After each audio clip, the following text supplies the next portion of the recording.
All right, so in this lesson, I want to talk about how to read music. So if you're someone who's always wanted to learn how to read music, or maybe you just started piano lessons, or you saw my first piano lesson and you're ready to start learning to read music, this should be the first lesson you learn about reading music. So we're going to use this song here as an example, or this piece of music that we have here as an example. But the first thing I want to explain to you is what a musical staff is and how music gets written.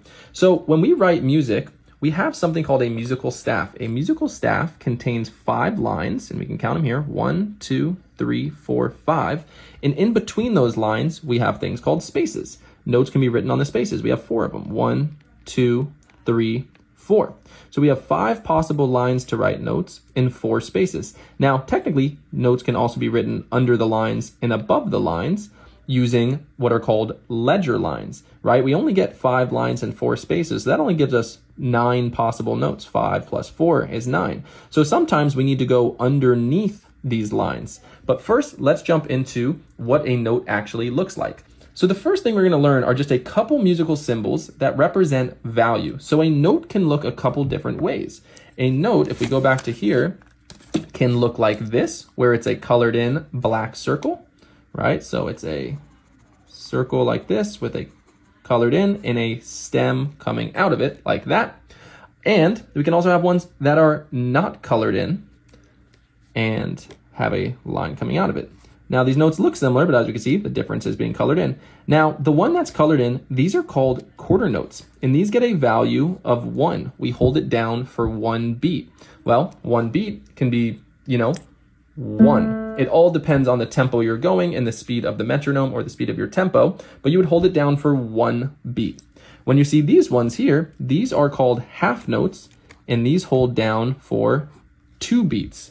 1, 2. You hold it down for 2 beats. So we'll get more into that. But this is what a note looks like. Now, the important thing about the way these notes look, and now kind of going back to our staff here, is the circle of the notes, or as we call them, the head of the note, must be written on a line or a space. So we would say this quarter note here is written on line number 1. This half note here is written on line number 2. We can also have a half note written here in between the 2 lines. This would be on space number 1. So a good way to start practicing even reading music is just to recognize what type of note it is. Is it a quarter note or a half note? Is it going to hold for 1 or 2? And then just being able to recognize this note is on a line. This note is on a line. This note is on a space. This note is on a space. This note is on a line. So that's a first good step, is just to be able to recognize the lines and spaces. Now, these do not actually represent any notes because this is just a blank musical staff. The lines and spaces don't start to represent notes when you're reading music until you see a clef symbol in front of it. We have 2 different types of clef symbols. We have a treble clef, which looks like this.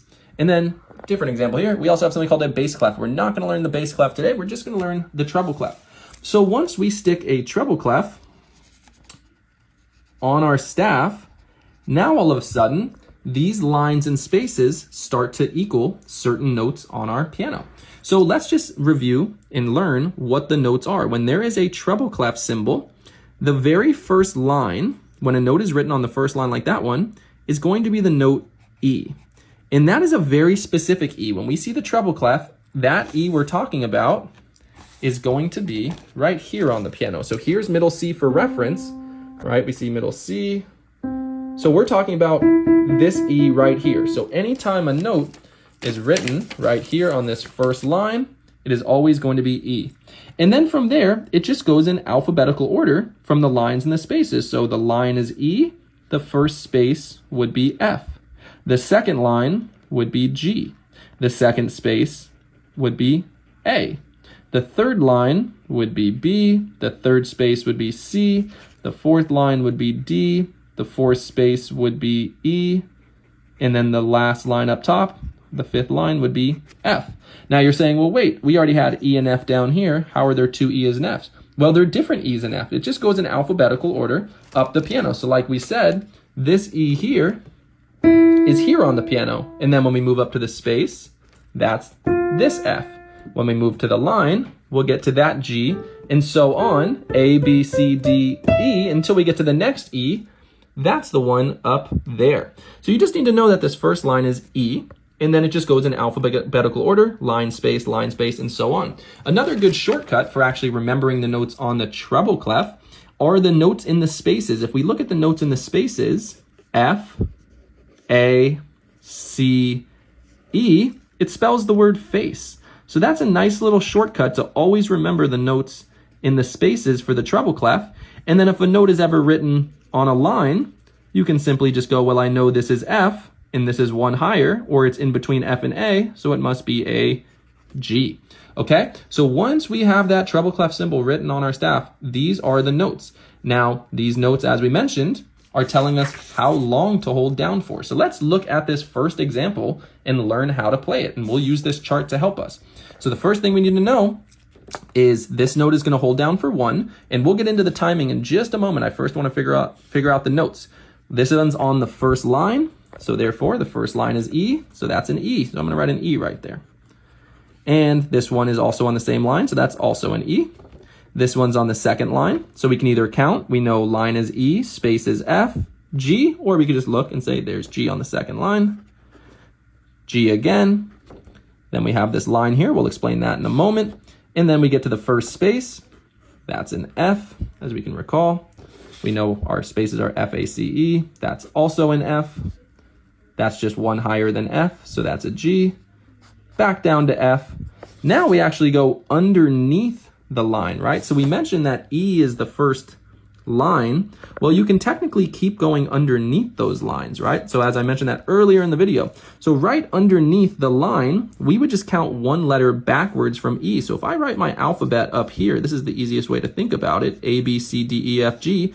When we were moving up the staff this direction, we were going in alphabetical order. So as we go down, we're just going to go in backwards alphabetical order. So if this was E on the line, underneath it would be D. D would be the first space under that line right there.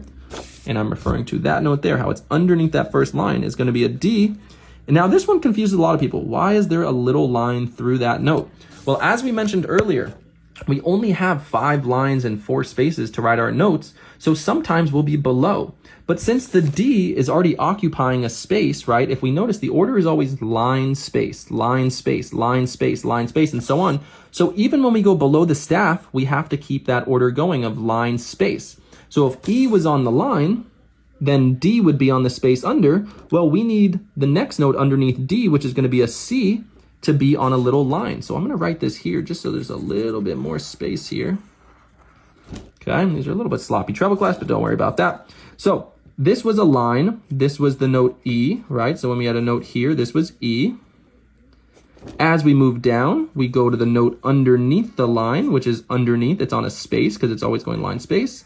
This one is D. And now if we move one lower, I can't just write it here and hope that people see exactly what note that is. We have to keep line, space going. So we write what's called a ledger line. It's a little line to keep the idea of line, space going. So underneath D, we count backwards. 1 from D would be C. So this is the note C here, and specifically middle C. And you can keep going underneath. If you wanted to write the note B, this would be your middle C line you would draw, and then the note B would sit underneath that line. You can keep going. I want to write an A. Well, first you draw the ledger line for C, then you draw a second ledger line, and that would be A. You just keep going backwards here. Now this is getting a little bit past our concept, but I did want to learn it just so we can see why this is a C. That is a ledger line because we're underneath the staff, so now we need to draw on our lines to show where we are. So there's C, and there's C. All right, the last thing we need to do is understand the timing of the song. We hold this note for 1, this one for 1, 1, 1, hold for 2, hold for 2, hold for 2, 1, 1, hold for 2, hold for 2. If we look at the beginning of the song, every song will always have a time signature. The top number is the one we want to pay attention to. If you're a beginner, ignore the bottom. Just trust me when I say this. Just ignore the bottom for now. You'll learn it later. The top number tells you how many beats are in a measure. So it's telling us there's 4. Well, let's do some math. 1 plus 1 plus 1 plus 1 is 4. And that's why we get this line. We're breaking up our measures into groups. So now when we go back to here, 2 plus 2, these are equal to 2. So 2 plus 2 is 4. We have a line. 2 plus 1 is 4. We have our measure line. 2 plus 2 is 4. So now the way we count it is because there's 4 beats in a measure, we want every measure to count 1, 2, 3, 4. So each note in this measure will take up a beat. So this note happening at the beginning of this measure is taking up 1 beat, and it's happening on beat 1. So this will be the first beat of the measure. This note here is happening on the second beat of the measure, and it's only taking up 1 beat. This note here is taking up the third beat of the measure, and this note here is taking up the fourth beat of the measure. This is very important to write in your beat numbers so you understand the timing. Now when we get to a new measure, we start that counting over again. 1, 2, 3, 4. Now here, the first note will take up beat 1, but it's a half note, so it actually takes up 2 beats. So it'll get numbers 1 and 2. So we'll write that 2 in between because it's showing that it's holding for 2 beats. And then this one will happen on beat 3 and continue holding because it's a half note. It'll get 2 beats. It'll get 3 and 4. So you'll hold this one, 1, 2, and then play it again, 3, 4. We're almost done here, and then we're going to play it. So here we get to this note. We're back to our counting of 1, 2, 3, 4 because it's a new measure. So this takes up 1, 2 because it's a half note. It gets 2 beats. This will take up beat number 3, and it's a quarter note. It only gets 1 beat, and this will take up beat number 4. And then in the final measure, similar to this one, it's just 2 half notes. So this would get 1, 2, and then this one here would get 3, 4. And there is how we understand where these notes are coming from and how long to hold them. So now let's play this example here. And it's just a right-hand song. We're just reading for one hand right now, so we're going to do this here. So here is how this song goes. I'll set up my hand like this because I need the notes C, D, E, F, and G. So I'll set up my hand like this, and it'll go like this. 1, 2, 3, 4. 1, 2, 3, 4. 1, 2, 3, 4. 1, 2, 3, 4. 1, 2, 3, 4. And that is how you play this song. Now, when you really want to get good at reading music and playing songs, don't just trust your own counting. Turn on a metronome. Go to a nice slow speed like 60, and this will count your 4 beats for you, so you know your timing is steady. 1, 2, 3, 4. 1, 2, 3, 4. 1, 2, 3, 4. 1, 2, 3, 4. 1, 2, 3, 4. All right, that is all for this lesson here on reading music. I hope you enjoyed this. If you want practice things and you want to learn just like this, learning to read music, learn everything about piano in order, go check out the courses in my bio. I have so many great courses. I have beginner boot camps, which are just shortened versions of my courses, getting you to just start really quick. I have full 24 lesson courses. Lots of different courses on all different things. So check that out. The link is in my bio. Hope you enjoyed this. If there's more concepts you want to cover, always let me know. Follow for more, and I hope you enjoyed this lesson.